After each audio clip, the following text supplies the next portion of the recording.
Am I the a-hole because boyfriend's family wants a contract to protect him in this house? Am I the a-hole for not letting my son be in a photo that my daughter was not allowed in? Am I the a-hole for not wanting my parents to be anything more than guests in my wedding?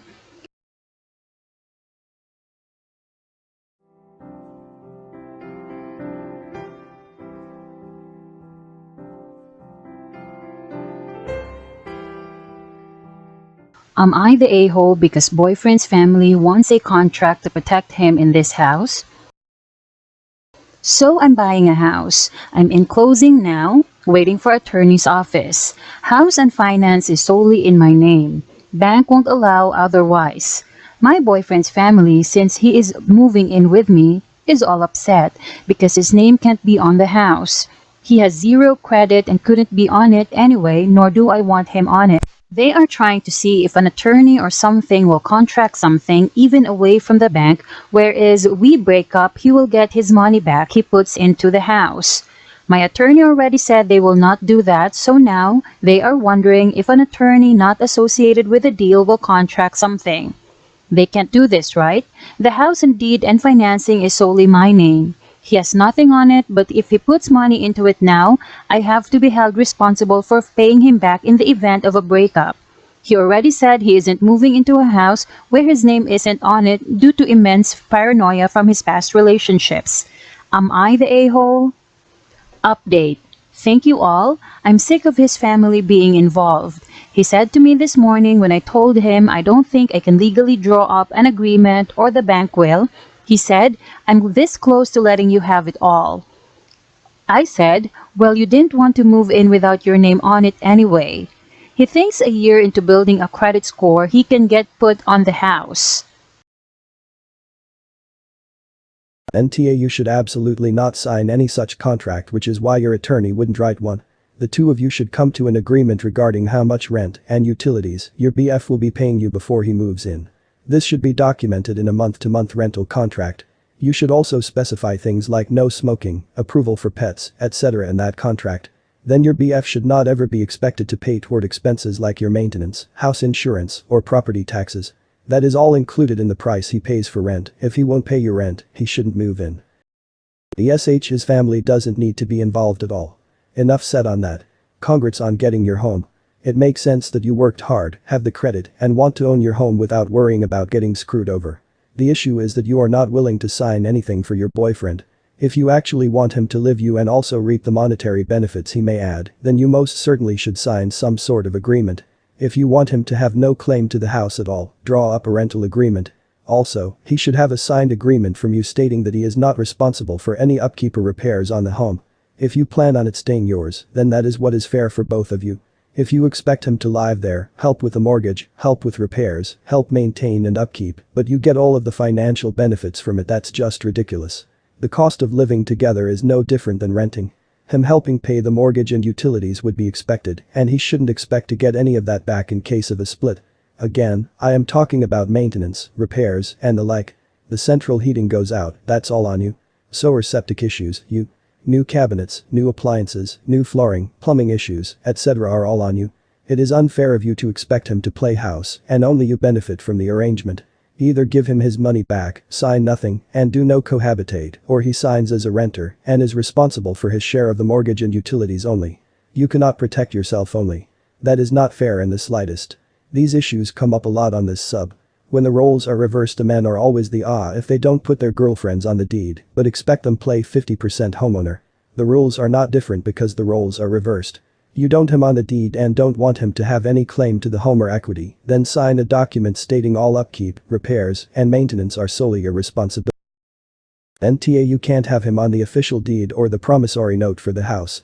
What you can do is create an agreement or contract between you and your boyfriend, spelling out exactly how much he is going to put into the house and how that is going to be paid back in the event of a breakup. Usually with these things, you don't have access to any equity until you divest yourself of the property.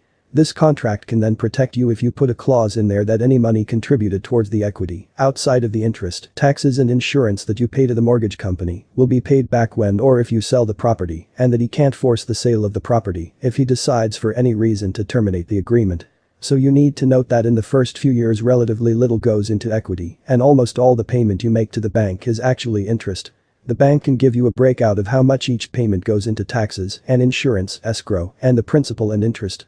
The other way to approach this would be that you are buying the house and any money that your BF gives you is considered renting from you without expectation of any equity at all. If he doesn't want to move in with you, then well that is his choice and you may have dodged a bullet. Info: are you planning to claim the money he contributes on your taxes? That's what you would be required to do if you were renting the house out. You're gaining a lot of benefit from him living with you, and I don't think he should have any ownership interest, but you are getting multiple benefits from him being there, and if you're not going to claim his rent money in your taxes, maybe you can reach an agreement that he either pays you 20 or 25% less than originally planned each month or you put that money aside to give back to him if you break up.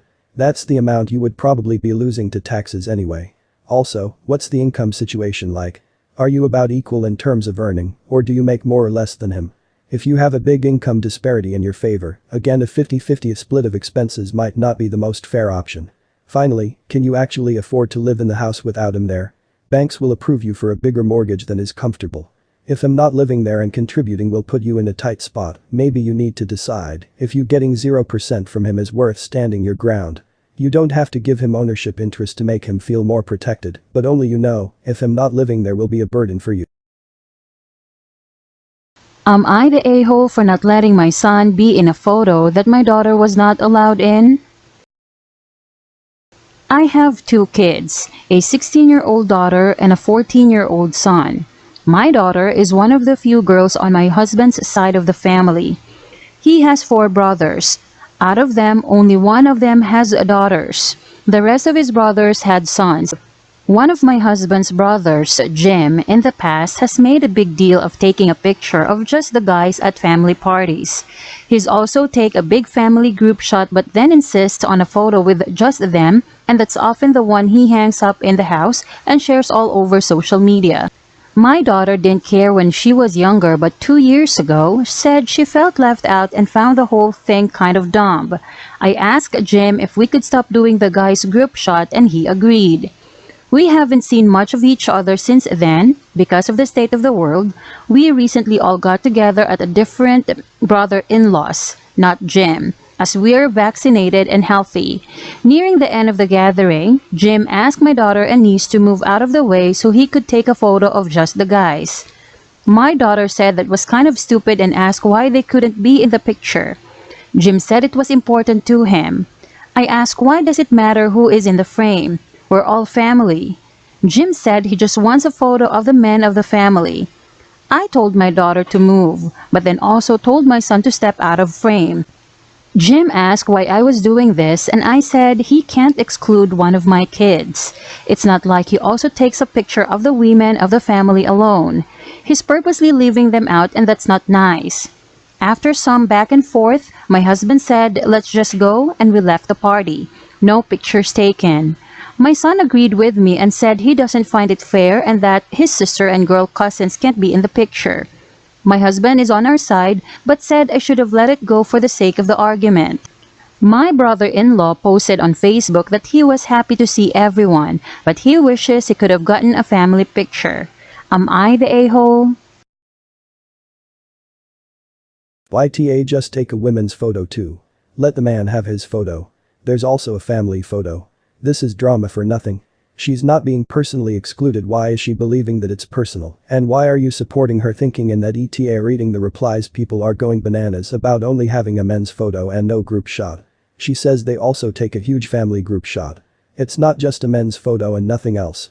And again, why aren't you replying to correct the responses that believe there wasn't a family photo too? He takes one every year. He wanted one this year, but you decided drama before it could be done. What did you even accomplish? ETA, I was the only YTA by a long shot when I posted this and assumed I'd be downvoted to hell for it, considering the other replies. Thank you for the upvotes. Maybe I don't get it, but OP mentioned that Jim does take a family photo with everyone in it, including the females. And also I doubt that Jim, if asked, will refuse to take a female-only family photo. TBH, I'm closer to all my male cousins, but that doesn't mean I don't love my female cousins. I'm not trying to be biased, but what's wrong with Jim wanting a pic with the boys only? I'd appreciate some explanation. Edit. If he has shown any sign of discrimination against a female's misogynistic behavior in the past, then you have every right to do what you did. Good on you for standing up for your daughter. If all he wanted was to take a pic with the boys only, frame it, post it, etc., then you don't get to decide who says in the photo. I get your daughter's way of thinking. But she has to understand that life doesn't always go as expected. She can take a photo with all the family members in it and then frame it, post it, etc. I'm sure there will be instances in the future where your son might feel excluded, but that doesn't mean it's wrong. YTA in this case. I'm curious about a few things. Why is Jim's photo the one everyone cares about? Don't other people have cameras? Everyone carries one in their phone. Can they take their own pictures too? Why do you care what pictures Jim posts on his social media or frames in his house? Can't you choose to do your own picture with everyone so that you can post on your social media and hang in your house? I come from a huge family, so taking a family pic isn't easy when you've got some people who can't make it. But even then sometimes we do all one of each generation or all one gender. I don't think there are any here, just people who are unable to empathize with each other. You can't police who he takes a picture with, and he can't police which pictures you allow your kids to be in. I think you all need to discuss having multiple pictures taken. Do all girls, do all boys, and mixed. And don't worry about what someone posts on their own social media. That's it. The last sentence. For your BIL, only men are in his family, that's why he only posts the pictures with only men. He only takes the one with the whole family, so his true motives aren't that noticeable. I am so proud of your daughter, your son, and you. Not only did your daughter notice the unfairness, she actively spoke it aloud. Bravo. Your son as a male noticed the unfairness and spoke it out loud. Neat. And you actively refused to support your sexist BIL. Great. You know, many families have these sexist things going on. Sometimes it is the picture, sometimes it is the women cook thing, etc. But I think the women aren't in my family thing of your BIL is the most extreme one. I was always told to not think about it and to go along with it. It is quite difficult to change a sexist family tradition if the most people profit of it. Another perspective is this one. Your daughter spoke to you and to all others that she finds it unfair. Your BIL wanted to do it anyway. He isn't interested in your daughter being happy. If you haven't refused, you had told your daughter that her happiness and the fairness in the whole, so also female, family is not important. Your BIL and all family members who maybe don't want the picture but have nothing against it need to sit down and need to talk about how they are bringing sexist remarks in the family. Additionally, they are all teaching their sons and nieces that women aren't to be treated equally. That's what they actually did the last years. It needs to stop now. And Am I the a-hole for not wanting my parents to be anything more than guests in my wedding? This is a throwaway account, and I am on mobile, so please excuse the formatting. Also, a long post, so fasten your seatbelts. I, 27 female, am the only child of an only child, my mom, and the son of a single woman, my dad. We are firmly middle class. When I was 8, my aunt, her husband, and my nana were in a fatal car accident. As a result, my cousin, 6 male, a triplet were taken in by my parents. Up until then, my mom was a teacher, but with the kids and all they needed, intensive therapy and constant reassurance, she quit her job to be a stay-at-home mom. My dad got a small inheritance from my nana that he used to pay the house off. As for my aunt's life insurance and her husband's, they were split into 3 and put into college funds for my cousins. From ages 8 to 13, my parents were too focused on my cousins and they forgot they had a daughter.